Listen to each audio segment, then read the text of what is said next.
This piece of farmland near Blackpool is not just grass and cabbage.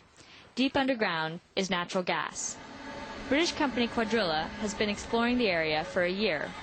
It's already drilled 2 wells, but it wants to find gas through a more radical approach. We're trying to get a piece of sand, or pieces of sand, into those cracks so that they can't close back up.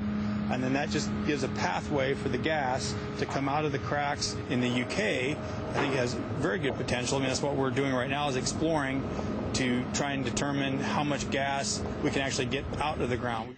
Earlier this year, though, this technique used to get it out of the ground, it's called fracking, caused a series of mini earthquakes. Locals, such as this organic farm owner, are worried. We've got this sort of, if the fracking goes ahead, I think that would be a great disaster.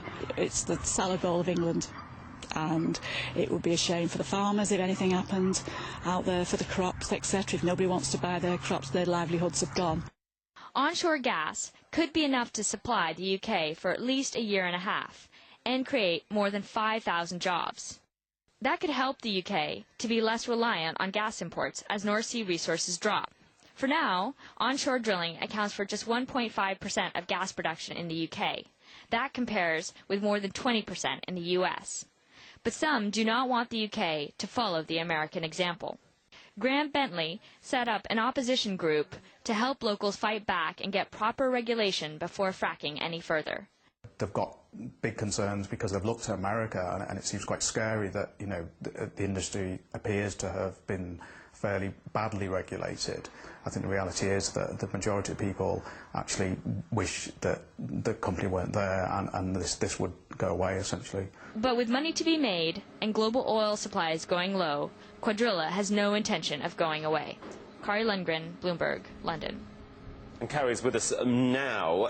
Kari, the way that shale gas is being extracted in the north of England, just how conventional are these techniques? So for a conventional gas well, you just drill straight down into a gas reservoir. Fairly straightforward. What Cuadrilla is doing is using a technique called hydraulic fracking, and that lets them get into the shale rock underneath, way underground. So they go down there, they blast a bunch of water, chemicals, sand. The water breaks up the cracks in the rock, and then the sand keeps it open, and then you get the gas out.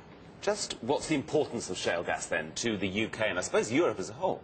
Well, in the U.S., it's been a complete game changer. It's turned the U.S. into the biggest gas producer in the world. So Europe is looking at this, and you see North Sea supplies dwindling, and then you also see them reliant on the Middle East, on Russia. So they would love to have a domestic supply of gas. And what about the potential risks, though? We heard that woman talk about an earthquake.